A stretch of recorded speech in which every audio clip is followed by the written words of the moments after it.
नमस्कार दोस्तों। आज हम सुनेंगे मालती जोशी जी द्वारा लिखित कहानी बेटे की माँ। कहानी शुरू करने से पहले एक अनुरोध आपसे, प्लीज़ मेरे चैनल को सब्सक्राइब करें और कहानी अच्छी लगे तो लाइक और शेयर करना ना भूलें। तो ये कहानी शुरू करते हैं। ये रिश्ता भैया के ससुर जी ने ही तय किया था। अम्मा ने एक तरह से ये भार उनके ही सिर डाल दिया था, और कहती भी तो किससे। भैया तो इस काम के लिहाज से बहुत छोटे थे, उनका अनुभव ही कितना था। जीजा जी थे जो दिन रात अपनी शान बघाड़ा करते थे। अम्मा पर जब तब एहसान जताते रहते कि उनकी बिटिया का हाथ थाम कर उन्होंने उपकार किया था। वे सब भूल जाते थे कि दीदी की शादी बाबूजी के सामने हुई थी और उसमें बाबूजी ने अपनी हैसियत से ज़्यादा ही खर्च कर डाला था। चाचा जी की लीला तो और भी न्यारी थी। एक ही शहर में रहकर महीनों शक्ल नहीं दिखाते थे। हाट बाजार में मिलते तो हालचाल पूछने से कतराते थे कि कहीं कुछ लेना देना ना पड़े। लेकिन जान पहचान वालों के सामने यह दिखावा जरूर करते थे कि स्वर्गीय भाई साहब की गृहस्थी का भार ढोते ढोते उनके कंधे झुकाए हैं, और भैया की इंजीनियरिंग की पढ़ाई का तो पता नहीं कहाँ कहाँ रोना रोया होगा। इसलिए यह बात एक तरह से तय थी कि हम दोनों की शादी के लिए इन दोनों का कोई एहसान नहीं लिया जाएगा।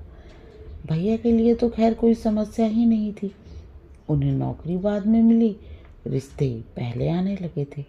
सवाल तो मेरा था। अम्मा को बस मेरी शादी की चिंता ही घुन की तरह खाए जा रही थी। इसलिए उन्होंने सीधे समधी जी से बात की। देखिए भाई साहब, दो दो बार मेहमानों को झेलना मेरे बस का नहीं है। न मेरे पास उतना पैसा है, न काम बटाने वाले हाथ हैं। इसलिए मैं एक ही बार में सब निपटा कर छुट्टी हो लेना चाहती हूँ। किसी तरह इस लड़की के लिए भी एक वर्ष जुटा दीजिए तो मैं फुर्सत हो जाऊँ। आपकी बेटी के सिर भी कोई भार नहीं रहेगा। बेचारे पांडे जी समझ गए कि बहन जी का अनुरोध नहीं है, ये तो आदेश है। एक तरह से शादी की शर्त ही है। बेचारे अपनी बिटिया के लिए जूते चटका कर हलकान हुए जा रहे थे। अब यह एक और जिम्मेदारी सिर पर आ गई। अपनी लड़की के लिए वर खोजना फिर भी आसान है। आपको अपनी हैसियत का, औकात का पता होता है। भले बुरे की जिम्मेदारी भी आपकी अपनी होती है। दूसरे के लिए काम करते समय 10 बार सोचना पड़ता है, पर इंजीनियर दामाद पाने का लालच उन्हें बल दे गया। वे मेरे लिए भी एक नायाब हीरा खोज कर ले आए। लड़का उन्हीं के शहर कानपुर का था। अंग्रेजी में गोल्ड मेडलिस्ट, एमए, पीएचडी। अपना मकान, घर में केवल भाई भाभी। मकान भी 2 हिस्सों में बटा हुआ। जब मर्जी हो किराएदारों से खाली करवा कर अलग गृहस्थी बसा लो। इतना अच्छा रिश्ता तो शायद हम लोग भी नहीं खोज पाते। और यहाँ खोजने को था ही कौन। देखने दिखाने का कार्यक्रम कानपुर में ही संपन्न हुआ। हम लोग भाभी की गोद भरने गए थे। भैया भी साथ हो लिए थे। वहीं उन लोगों को बुला लिया गया। परिचित तो थे ही। बात तय हो गई तो खुश हो गए कि परिचय अब रिश्ते में बदल जाएगा। हम लोग किसी तैयारी से नहीं गए थे। फिर भी चाचा जी ने लड़के को 101 रुपये शगुन दिया। उनकी भाभी ने मुझे एक साड़ी दी। सगाई की शायद ढूंढने की बात थी तो उनके भाई बोले, मैं इन ढकोसलों में विश्वास नहीं करता। बात तो हो ही गई है, अब आप शादी की तैयारी कीजिए। सब लोग बहुत खुश थे। ऐसे सुलझे हुए इंसान आजकल कहाँ मिलते हैं। दिवाली के बाद पहले 2 मुहूर्तों पर शादी करना तय हुआ। बीच में 2 दिन का अंतराल था जो कि जरूरी था। इस बीच थोड़ा सा व्यवहारिक आदान प्रदान भी शुरू हो गया था, जैसे जन्मदिन की बधाइयाँ, उपहार आदि। सावन में हमने भाभी के यहाँ राखी डोरा भेजा। मेरी ससुराल से सामान आया। शुरू शुरू में हम लोग पत्र भी लिखते थे। भैया एक आध बार हो भी आए थे। फिर देखा कि अम्मा को ये सब अच्छा नहीं लग रहा तो संयम कर लिया। 3-4 महीने की ही तो बात थी। जून के अंत में भाभी का रिजल्ट निकला था। इंग्लिश में गोल हो गई थी। भैया बहुत बिगड़े। मैं तो इंग्लिश लिटरेचर देखकर ही रिझा था। नहीं तो आजकल बीए पास लड़कियों को पूछता कौन है। उन्होंने फौरन अपने होने वाले बहनोई को पत्र लिखकर अनुरोध किया कि समय निकालकर सुषमा को थोड़ा कोच कर दे। मेरे लिए ये प्रतिष्ठा का प्रश्न है। तब भैया कहाँ जानते थे कि वे अपने ही पैरों पर कुल्हाड़ी मार रहे हैं। अम्मा के उत्साह का अंत नहीं था। अपना गठिया वात सब कुछ भूलकर वे तैयारी में जुट गई थी। उनकी खरीदारी जैसे खत्म ही नहीं हो पा रही थी। एक से गहने, एक सी साड़ियाँ, एक सी स्वेटर्स, एक से सूट। बेटी और बहू में, बेटी और दामाद में कोई फर्क नहीं कर पा रही थी। जो भी घर में आता उनके सामने वे अपना बक्सा खोलकर बैठ जाती। उनकी प्रशंसा पाकर खुश होती। बाबूजी की मृत्यु के बाद पहली बार उन्हें इतना खुश देखा। फिर उस खुशी को पता नहीं किसकी नज़र लग गई। शादों तक तो अम्मा दम साधे बैठी रहीं, पर नवरात्रि के शुरू होते ही वे हरकत में आ गई। और ये जरूरी भी था, दो दो शादियां थीं, कोई मजाक नहीं था। उन्होंने फौरन भाभी के पिता को पत्र लिखा कि वे कैसा इंतजाम कर रहे हैं, कितनों का कर रहे हैं, लिख भेजें ताकि लोगों को उसी प्रकार आमंत्रित किया जा सके। फिर राजेश के भाई साहब को भी लिखा कि वे कितने लोग आ रहे हैं, कैसी व्यवस्था चाहते हैं, लिखें ताकि यहाँ सब सिलसिलेवार हो सके। बैंड आप अपना लाएंगे कि हम यहाँ ठीक करें? क्या आपकी बारात में महिलाएं होंगी? क्या उनकी अलग व्यवस्था करनी होगी? अम्मा ने लगातार कोई 3-4 चिट्ठियाँ लिखी होंगी, पर कोई उत्तर नहीं आया। फिर टेलीग्राम दिए गए। पांडे जी तो उसे भी पी गए, पर राजेश के भाई साहब का 1-2 लाइन का पोस्ट कार्ड आया कि हो सके तो तारीख आगे बढ़ा दें। अम्मा तो एकदम बोड़ आ गई। तारीख आगे बढ़ाना भी कोई मजाक है? यहाँ सबका बयान दिए बैठी है, ये तो डूब ही जाएगा। फिर दोबारा व्यवस्था होना क्या इतना सरल है? 4 महीने पहले ही हॉल बुक कराना होता है। समय पर हलवाई मिलते हैं ना, बैंड वाले सामियाने तक बुक हो जाते हैं। हारकर अम्मा ने जीजाजी को कानपुर भेजा कि ठीक से सारी बातें तय करके आए। किया धरा तो उन्होंने कुछ भी नहीं, उल्टे आते ही बरस पड़े। ऐसी ही बेइज्जती करवानी हो तो आगे से हमें न भेजा कीजिए। आखिर हुआ क्या, होना क्या था? लोगों ने तो हमें हरकारा समझ लिया, किसी ने सीधे मुंह बात तक नहीं की। राजेश जी तो हमें देखकर सीधे दिल्ली खिसक लिए, बोले जरूरी सेमिनार है। उनके भाई साहब बुखार का बहाना बनाकर कमरे में दुबक गए। बस एक भाभी थी जो हमें घंटे भर बाद चाय नाश्ता करवाती रही, जैसे मैं वहाँ सिर्फ पेट भरने के लिए ही गया हूँ। तो पांडे जी को साथ ले लेते। वाह क्या कहने हैं। अरे आपके पांडे जी के यहाँ तो हमें किसी ने पहचाना तक नहीं, सुषमा ने भी नहीं पहचाना। कहा तो दरवाजे से ही टरका दिया। कह दिया कि पांडे जी 3-4 दिन के लिए बनारस गए हैं, जब वे लौट आए तब आइएगा। कसम है मुझे जो अब मैं उनके दरवाजे थूकने भी जाऊं। अम्मा तो सचमुच डर गई। जीजाजी इस अपमान का बदला भैया की शादी में जरूर निकालेंगे, इसमें संदेह नहीं था। फिर अम्मा ने चिरौरी करके चाचा जी को भेजा। चाचा जीजाजी की तरह सोफिस्टिकेटेड आदमी नहीं थे, बिल्कुल ठेठ किस्म के जीव थे। मान अपमान की परवाह किए बिना बात की तह तक पहुंचकर ही दम लेते थे। चाचा जी ही यह खबर लाए थे, जिसे सुनकर हमारे पैरों तले से जमीन खिसक गई थी। खबर सचमुच बहुत भयानक थी। अंग्रेजी साहित्य पढ़ते पढ़ाते सुषमा और राजेश एक दूसरे को कब पढ़ने और पढ़ाने लगे, किसी को पता ही नहीं चला। जब पता चला तब बहुत देर हो चुकी थी। समझाने बुझाने के सारे प्रयास विफल हो गए। और फिर एक दिन किसी मंदिर में फेरे लेकर इन लोगों ने वह विषय ही समाप्त कर दिया। पांडे जी बेचारी क्या कहते, बस चाचा जी से क्षमा मांगते रहे। लेकिन राजेश ने साफ कह दिया, सगाई वगैरह तो हुई नहीं थी। I was not legally bound to her. अगर सगाई हो भी जाती तो भी क्या फर्क पड़ना था? मन क्या कभी इन बंधनों की परवाह करता है? सुषमा को ही सगाई का बंधन कहाँ रोक पाया। अम्मा तो गुस्से से पागल हुई जा रही थी। उस दिन भैया जैसे ही काम से लौटे उन पर टूट पड़ी और पढ़ा लो अंग्रेजी। पता नहीं रानी जी को कहाँ से कलेक्टरी दिलवानी थी। अरे नहीं आती थी अंग्रेजी तो ना सही, हिंदी में बात करती तो क्या तुम छोटे हो जाते? और अब 4 लोग सुनेंगे तो कितनी इज्जत बढ़ेगी। चुड़ैल सबके मुंह पर झाड़ू फेर कर चली गई। भैया हत बुद्ध से अम्मा का प्रलाप सुनते रहे। उनकी समझ में उनका सिर पैर कुछ भी नहीं आ रहा था। बड़ी देर बाद उनको पता चला कि माजरा क्या है और वे पत्थर हो गए। मैंने सोचा था उनकी प्रतिक्रिया भी अम्मा की तरफ विस्फोटक होगी, पर वे बुत्त बने बैठे रहे। थोड़ी देर बाद बिना कहे सुने बाहर चले गए। 12 घंटे बाद उनका छत विछत शरीर ही वापस लौटा था। इस अपमान को, इस लज्जा को वे बर्दाश्त नहीं कर पाए और रिल के सामने कूद गए। मरना तो मुझे भी था, पर अम्मा को देखकर जी खड़ा कर लिया। इस ब्रजपात को वे अकेले कैसे झेलती? दुख की इस घड़ी में मेरे सिवा और कौन था जो साई की तरह उनके साथ रहता? निसंदेह उनका दुख मेरे दुख से बहुत बड़ा था। तब से साल पर साल गुजरते चले जा रहे थे। उम्र मिट्टी से रेत की तरफ फिसलती जा रही थी और मैं वहीं खड़ी हूँ जहाँ 25 साल पहले खड़ी थी। ट्रिंग ट्रिंग ट्रिंग एक साथ पता नहीं कितनी घंटियां बज उठी थी। तंद्रा टूटी तो देखा कंडक्टर कान के पास खड़ा चिल्ला रहा था, बहन जी उतरना नहीं है। हड़बड़ाकर उठ खड़ी हुई तो देखा सारी बस मुझे घूर रही है।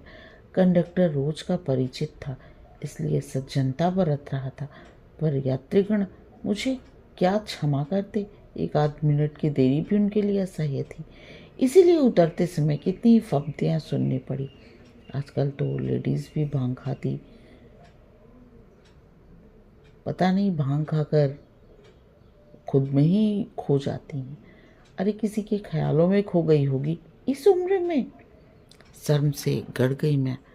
रास्ता चलते हुए भी जैसे ये आवाज़ें मेरा पीछा करती रहीं और मैं कुढ़ती रही। क्या ज़माना आ गया है, लोगों में जरा भी लाज लिहाज नहीं रह गया। जो मुंह में आता है बक देते हैं। साथ वाले भी उन्हें टोकते नहीं, उल्टे ही करके हंस देते हैं।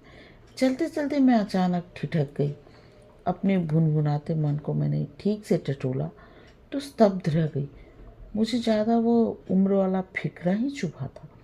गोया 43 साल की उम्र में कोई किसी के ख्यालों में डूब ही नहीं सकता। अगर वो सच होता तो क्या मैं अतीत को इतनी बारीकी से याद कर पाती? क्या उस भयावह अनुभव को फिर से जी पाती? अतीत के चलचित्रों में जो बार बार झांक रहा था, मुझे झकझोर रहा था, वो चेहरा किसका था? राजेश का ही तो था। और इतने दिनों से मैं ये भ्रम पाले हुए थी कि मैं सब कुछ भूल चुकी हूँ। वक्त का तकाजा भी वही था। इस उम्र में कितनी ही कारत से कहा था उस लड़की ने, जैसे किसी को याद करने का ठेका सिर्फ यौवन ने ले रखा हो। 43 साल की उम्र में क्या कोई बूढ़ा हो जाता है? खैर उसका भी क्या दोष है। मेरा रूखा शरीर, रूखा चेहरा और खिचड़ी बाल देखकर लोग मुझे 50 के पार पहुंचा देते हैं। कई बार मन होता है बाल रंग लिया करूं, पर हिम्मत ही नहीं होती। अम्मा की घूरती निगाहों से डर लगता है। कई बार इच्छा होती है अम्मा कभी तो कहे कि तू कैसे रहती है, जरा तो अपनी सेहत का ख्याल किया कर, पर अम्मा कभी कुछ नहीं कहती। उन्हें अपना ही रोना रोने से फुर्सत नहीं मिलती। दिन भर बिसुरना और उस सांस भरना, उनके पास बस यही 2 काम रह गए हैं। अम्मा, तुम्हें वह मिसेस अहिरवार याद है? उस दिन पार्टी में आई थी। खूब याद है। और बिट्टो, हम कहे देते हैं ऐसे वैसे को घर में मत लाया करो। जिस तिस के जूठे बर्तन हम नहीं धोएंगे। यानी अम्मा को अब तक उस बात का मलाल बना हुआ है। 2 महीने पुरानी बात भी उनके जहन में अब तक ताज़ा है। पहली बार घर में किसी को बुलाया था, जश्न का तो कोई मौका ही नहीं आया। सब पीछे पड़ी रहती थी। ऊपर छत पर बरसाती नुमा एक कमरा बनवाया था, उसी का बहाना लेकर सबको चाय पर बुला लिया था। दिन भर अम्मा बड़े चाव से सब कुछ बनाती रहीं। सबका स्वागत भी उन्होंने बड़ी आत्मीयता के साथ किया। पर जैसे ही मैंने एक एक का परिचय देना शुरू किया, उनके चेहरे का रंग बदलने लगा। खाने में उन्होंने हमारा साथ नहीं दिया, जिसका किसी ने बुरा भी नहीं माना। पर जब सारी टीम मदद करने के बहाने चौके में घुस आई तो मैं समझ गई आज रात अम्मा का उपवास रहेगा, एक बूंद पानी भी वे नहीं पिएंगी। सबके जाने के बाद रात को मैंने बर्तन समेटे। मारी तो कभी घर में थी ही नहीं, सब अपने आप ही सब कुछ करना था। अम्मा से बस मैंने कप प्लेट धोने के लिए ही कहा था। उन्होंने मना तो नहीं किया, पर इतना कुछ सुना दिया मानो मैंने उनका बुढ़ापा ही खराब कर दिया हो। इतना ताव आया था मुझे, मान लो आज भैया होते तो घर में रोज रोज पार्टियाँ होती, तब भी क्या अम्मा ऐसे ही झीकती। दूसरे ही क्षण ख्याल आया, भैया होते तो अम्मा बर्तन क्यों धोती। इंजीनियर की माँ होती वे, नौकरों की पलटन पर राज करती। अहिरवार की कोई बात कह रही थी ना तुम, अम्मा ने टोका। किस्सों में उन्हें बेहद रुचि है, समझती हैं कि बिट्टू ने जब बात उठाई है तो बेमतलब नहीं होगी। मिसेस अहिरवार की बहन का लड़का उनके यहाँ आया हुआ है। सो अकेला नहीं है अम्मा, एक लड़की भी साथ में है, कानपुर के वाजपेयी परिवार की है। लड़की की माँ ने जहर खा लिया है, बाप को हार्ट अटैक हो गया है, दोनों अस्पताल में भर्ती हैं। लड़की का बड़ा भाई पिस्तौल लेकर घूम रहा है कि या तो बहन को वापस ले जाएगा या दोनों को मार देगा, फांसी भी हो जाए तो परवाह नहीं। मिसेस अहिरवार बेचारी खूब रो रही थी। इतना गुणी लड़का है, बैंक में ऑफिसर है, बहन की सारी आशाएं उस पर टिकी हुई हैं। यह तो लड़की भगाने से पहले सोचना था ना। उसने भगाई नहीं अम्मा, लड़की खुद उनके साथ आई है। वो कोई बच्ची नहीं है, उसके साथ बैंक में काम करती है। पढ़ लिख कर यही तो होगा। अम्मा का ये तकिया कलाम है, जहाँ कुछ उल्टा सीधा सुना सारा दोष पढ़ाई के सिर मट दिया। जैसे पढ़ लिख कर सभी लड़कियां आवारा हो जाती हैं। एक मैं भी तो हूँ, पढ़ी लिखी हूँ, नौकरी कर रही हूँ, फिर पिछले 25 सालों से जोग धारण किए बैठी हूँ। पर अम्मा की आंखें मुझे तो शायद कभी देखती ही नहीं। अम्मा उस लड़की के माँ बाप को जानती हैं? कौन? वही जो कभी तुम्हारी बहू और दामाद बनने वाले थे। अम्मा का मुंह खुला का खुला रह गया। नाम और गली जरा परिचित सा लगा तो मैंने कुरेद कर पूछ लिया था, अम्मा मेरा ख्याल है हम बिटिया का विधिवत कन्यादान कर ही दें, किसी दिन वह तुम्हारी भी पोती हो सकती थी। अम्मा जोर से दहाड़ी, खबरदार उस कुलक्षणी का नाम मत लेना प्लीज़ अम्मा। अम्मा का पैतर देखकर मैंने ज़बरदस्ती उन्हें टोक दिया, क्योंकि जब वो गाली देने लगती हैं तो ऐसी गालियाँ देती हैं कि कान बजने लगते हैं। खासकर सुषमा के लिए उनके पास इस अनमोल बोलों का अक्षय कोश है। राजेश हर बार साफ बच जाते हैं, क्योंकि हत्या तो भैया की हुई है। मुझे भी किसी ने जिंदा लाश बना दिया है, ये उन्हें नजर नहीं आता। मेरे टोकने से अम्मा की धारा प्रवाह गालियों पर ब्रेक तो लग गया, पर उनका बुदबुदाना अब भी जारी था। अम्मा, मैंने कहा, क्यों अपनी जवान गंदी करती हो? अपनी करनी तो वे खुद ही भोग रहे हैं बिट्टो। ये तो होना था। बबूल में भी कभी आम फले हैं? ऐसी माँ की कोख से सती सावित्री तो पैदा होने से रही। इसीलिए तो कहते हैं कि भगवान के घर देर है अंधेर नहीं है। सच मुझे तो आज बड़ी तसल्ली हो रही है, कलेजे पर ठंडक पड़ गई है मेरे। जितना उसने मुझे रुलाया है, भोलेनाथ उससे ज़्यादा उसे कल पाएंगे। मरते समय कोई पानी देने वाला भी पास में ना होगा। अम्मा बदस्तूर शुरू हो गई थी। घर की दीवारें उनकी बद्दुआओं से प्रतिध्वनित हो रही थी। एक एक शब्द कानों पर हथौड़ों की तरह पड़ रहे थे, पर अब उन्हें चुप कराने का सामर्थ्य मुझ में नहीं था। पूरी शाम उनका बड़बड़ाना जारी था। रात खाना खाते समय भी खासे मूड में थी। बार बार कह रही थी, तुझे अच्छा नहीं लगेगा इसलिए रुक गए, नहीं तो आज ठाकुर जी को हलवा पूड़ी खिलाने का मन हो रहा था। कितने दिनों बाद उन्होंने एक अच्छी खबर सुनाई है। जी खुश हो गया। आज मेरी आत्मा को शांति मिली है। सालों साल मैंने आंखों में रात काटी है, आज मैं चैन की नींद सोऊंगी। मुझे लेकिन रात भर नींद नहीं आई। फुर्सत में लेटे लेटे जब अपना ही मुआयना किया तो मैं चकित रह गई। मेरी नींद खुशी ने उड़ा दी थी। हाँ, सचमुच मैं बहुत खुश थी, शायद अम्मा से भी ज़्यादा खुश थी। मुझे अम्मा से ईर्ष्या हो रही थी। कितनी सुखी हैं वे खट के मन की बात कह डालती हैं, और मैं सभ्यता का मुखौटा ओढ़े बेवजह अपने में कूद रही हूँ। अपना ये स्वांग किसे दिखाना है मुझे, किसे रिझाना है? मैं खुलकर कहती क्यों नहीं कि आज मेरे कलेजे पर भी ठंडक पड़ी है, मेरी बद्दुआएं भी रंग लाई हैं। तुमने हम दोनों भाई बहनों की जिंदगी उजाड़ दी थी, आज तुम्हारे दोनों बच्चों के सिर पर भी काल नाच रहा है। ईश्वर ने बहुत सही न्याय किया है। पर मजे की बात यह थी कि मेरा सारा रोष आक्रोश राजेश के लिए था। सुषमा को तो मैंने कब का बरी कर दिया था। नींद नहीं आ रही थी, फिर भी दम साधे पड़ी रही। करवट बदलने भी डर लग रहा था। दूसरे ही कमरे की छोर पर अम्मा की चारपाई थी। बहुत दिनों बाद चैन की नींद सोई थी। सोचा अपनी खटर पटर से उनकी नींद क्यों खराब करूं। 3 बजे जब मैंने किसी तरह सब्र किया, फिर उठना ही पड़ा। मैंने बिल्कुल आहिस्ता बिस्तर छोड़ा, दबे पांव भीतर गई। बाथरूम का दरवाज़ा पानी का मटका बहुत धीरे से खोला और बंद किया। जरा भी आवाज़ न होने दी। आवाज़ के डर से ही बिजली का स्विच तक नहीं दबाया। उसी तरह दबे पांव लौटकर कमरे में आई। देखा अम्मा की चारपाई खाली थी, और शायद वो बड़ी देर से खाली रही होगी, क्योंकि देर तक जागने के बावजूद मुझे उनके खांसने खखारने की आवाज़ सुनाई नहीं दी थी। कहाँ चली गई अम्मा? भीतर तो नहीं थी। मैंने बाहर झांका। बरामदे की जाली से लगी वे एकटक बाहर निहार रही थी।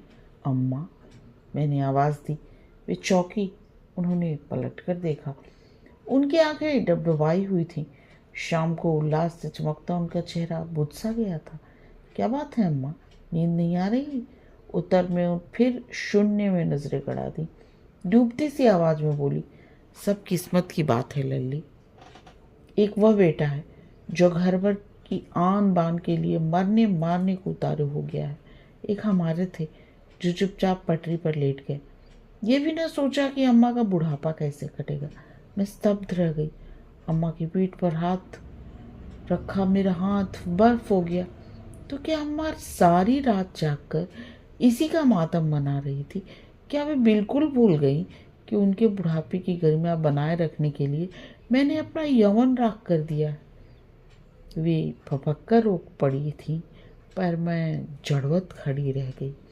उन्हें सांत्वना देने का जरा भी मन नहीं हुआ, क्योंकि पता था कि इन आंसुओं में एक भी मेरे लिए नहीं। मेरे लिए, मेरे उजड़े अतीत के लिए, मेरे सूने भविष्य के लिए, मेरे बिखरे सपनों के लिए। कब रोई थी जो आज रोएगी?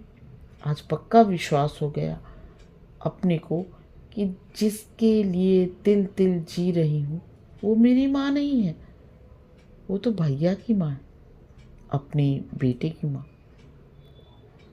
कहानी समाप्त। कहानी सुनने और अपना कीमती समय देने के लिए आप सबका बहुत बहुत धन्यवाद।